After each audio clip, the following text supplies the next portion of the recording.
What's up guys, welcome back to my channel.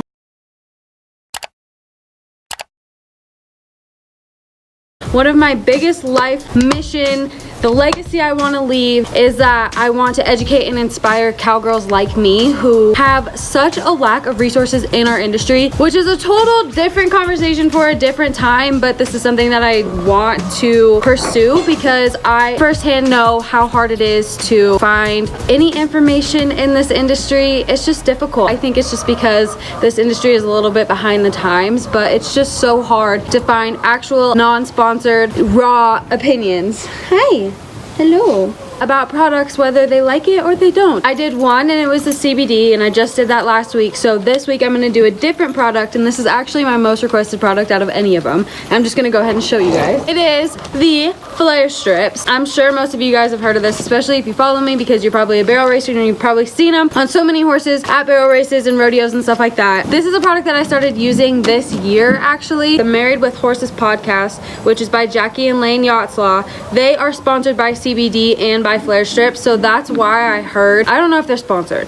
They're affiliates with the Flair Strips and the CBD, and so they had the owner or the founder of the Flair Strips come on to their podcast and talk about why it's important and what's happening with horses, barrel horses in general, and honestly a lot of things that are happening that you even probably don't know about. What I'm talking about is bleeding, which is also called, I wrote this down. And by the way guys, before I get into this, I am not an expert. I am not a scientist.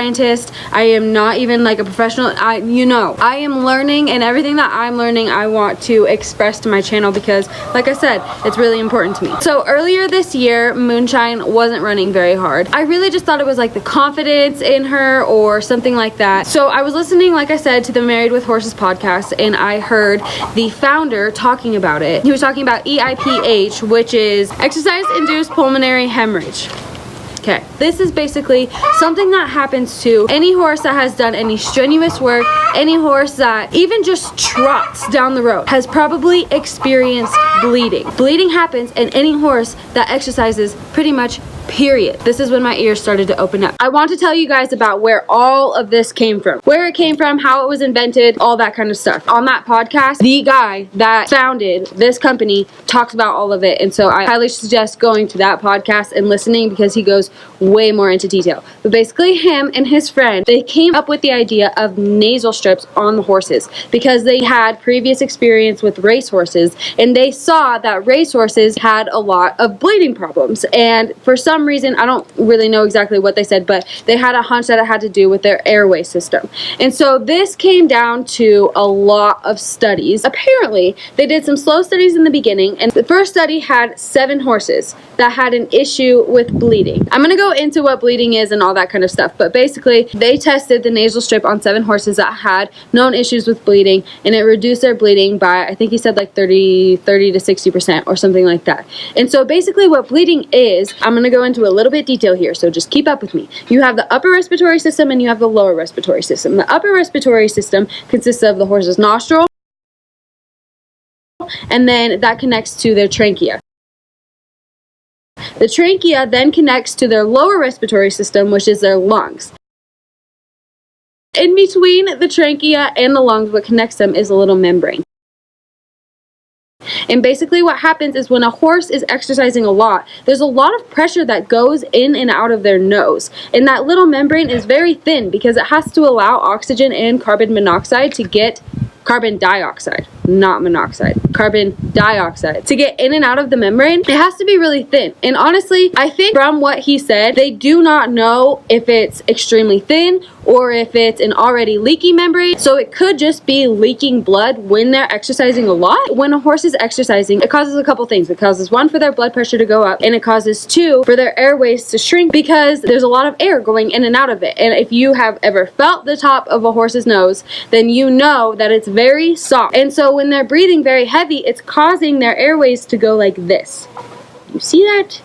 Really big and then really small. Honestly, when I was listening to all this, I was like, oh yeah, that would totally make sense. Anyways, it's the combined issue of when a horse starts exercising, their blood pressure goes up, and that happens primarily in the lungs. That is pushing on the membrane, and then not only that, but the airways and the resistance that there is in the airways, because the airways are so small, when they're running super hard, is pulling on the membrane. So what scientists believe is that the membrane basically ruptures. And like I said, they don't know if it actually ruptures or if it's just leaky. Either way, they know that when horses are exercising hard, that it's causing them to bleed. And I want to talk to you guys about some signs about this and stuff like that. If you know if your horse is a bleeder, honestly, super hard to tell. If you actually see the side effects of bleeding happening, what happens is blood comes out of their nose probably like an hour after you run barrels or something like that. But what this guy was saying, and I keep saying this guy, let me go back to his name. I wrote down his name somewhere around here. Jim Chiapata. What Dr. Jim said, I don't know if that's rude. I'm not trying to be rude. I honestly don't know what his last name is. What Dr. Jim says is that you may not ever know, and this is exactly what happened with Moonshine. I have never seen her bleed before. You may not know if your horse is a bleeder or not, because what this guy is saying, it's kind of like when a kid has a nosebleed and they kind of swallow their blood. A horse could do that too. There could be the possibility that you will never even see blood. It also could happen 3 hours later, so the blood could pass and you won't even see it. He said other symptoms of it would be a low cough, which is something that I've heard a lot. They don't know exactly what the feeling in the horse is when they bleed. They don't know if it's pain. They don't know if they feel like they're drowning. They're not sure if it just scares them. They don't know. But they do know that it causes a horse to shut down. When I heard all of this, I was like, wow, that actually makes a lot of sense. And it convinced me to buy the product. So I'm going to show you guys the product right now. I actually bought one specifically so that you can see what it looks like. My season is now over, but we have one extra Flair strip. So this is what it looks like on the front. On the back, it has instructions. I'm going to show you guys exactly how to do it, but I highly suggest just follow the dang instructions, okay? For some reason, I'm the type of person that just wants to do it myself, man. I don't read the instructions. And with my first pack of these, I wasted probably like 3 of them because I didn't read the instructions. When it comes out, this is the package. I'm going to set this down. This is the actual Flair strip. It has 3 strips on it. I don't know if you guys can see. 1, 2, and 3. Hey, enchilada. And then it has these scores on the side. And these scores are actually what you use to bend it. On the instructions, like I will show you guys, it shows to bend to the end of the score so that it more rounds on the horse's head, which is obviously so smart, and obviously you should do that, and obviously you're gonna waste a dang Flair strip if you don't do that. It actually took me a while to get into the habit of bending these, but guys, I'm telling you, just freaking do it. Then it also comes with this, which just is another instruction thing. I think they are very adamant about the fact that they know that the instructions are very important because it's on here multiple times. And I think they have like a YouTube video and stuff like that that you can go to that also shows how to put these on. I'm going to show you guys a video of how I put these on Moonshine at the end so that if you end up buying one of these, you can see how I do it. But anyway, so this is the product, and it's got a nice little feel to it. I think it just like, it kind of feels like vet wrap in a way. And then you just have the stickiness adhesive here on the back. And so now that I've explained all of it to you and I've showed you guys the product, I want to tell you guys about how it works for Moonshine. And I just have to say, this is not an advertisement, nothing like that. I'm just telling my honest opinion. I really freaking like these Flair strips, and I honestly think they work. And I honestly, like, after doing the research about the bleeding and about what it does to a horse, and just the fact that this is just another preventative to help her feel better during a run, I honestly just don't see why not to use these. Besides focusing on recovery, this is the only thing that I've done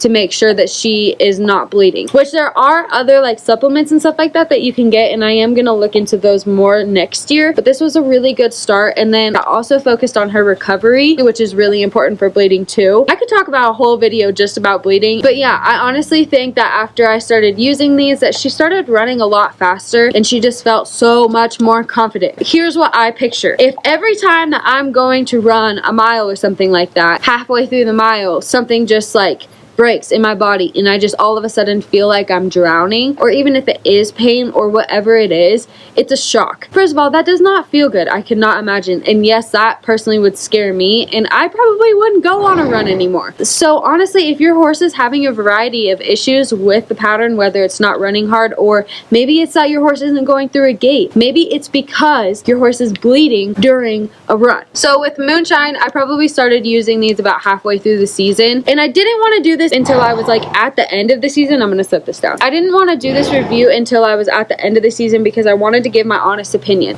And when it was not working out, I was starting to get a little frustrated, and I honestly almost did not buy any more because I was like, these aren't even sticking. What's the issue? And it's because I didn't bend it. But I got them halfway through the season, and literally as soon as I got them and I had them on her during a run, she ran her first 18, and then she ran her second 18, and she literally ran 18s all the way through the rest of the season. That was even before the CBD. The Flair Strips was honestly the only thing that I changed before we ran the 18, and so that's like the big reason why I wanted to do this review, is because I don't know how many videos I'm going to do where I actually do not like the product, but I want to tell you guys about the products that I did end up liking because I want to steer you guys in the right direction. I just think like with the Flair Strips and stuff like that, you honestly cannot go wrong with it. It's not invasive, it's not in the body, it's not anything like that. It's just this little mechanism, and it's such a simple concept that can honestly change a lot during your run. So that's really important, and a lot of people, like I said, I didn't know about it until this year, and I feel like a lot of people don't really know a lot about it and don't really do their research on it, and it's really important to do so. So consider this, I guess, part of your research. But I would definitely, after this video, I will link the Married with Horses podcast down below. I will link some of the other places that I also found more about bleeding from, and then from there, just type it in. Just type it in the Google search box and look it up. It's very simple, and guys, you can learn so much. This is really what I've been focusing on this entire year, is just learning as much as I possibly can, and it's really important to do so. I mean, there's literally an infinite amount of stuff that you can learn about your horse, and even the old timers are going to tell you that they never stop learning. Never stop learning. So even though we do have a lack of resources out there, there are other ways that you can find out information. And like for me, I've been looking into more like the English world and stuff like that, like even the race horsing business. That is where the Flair Strips came about, and so I've been doing research into that and like articles from there, kind of just away from the rodeo world, just to purely learn about the horse, the anatomy of a horse, and what happens when they exercise, and what happens when they're stalled up, all of that kind of stuff. Guys, I just really think it's really important, so I'm just pushing it, getting those resources out there for you, and this is what I'm going to continue to do more of. I really feel like I covered everything. I hope that this video ends up coming together and that you guys end up really liking it. If you did like it and you did learn something, give me a thumbs up so I know to do more reviews. I will do more reviews. Anyways, guys, I really hope that you like this video, and I will see you in the next one. Bye!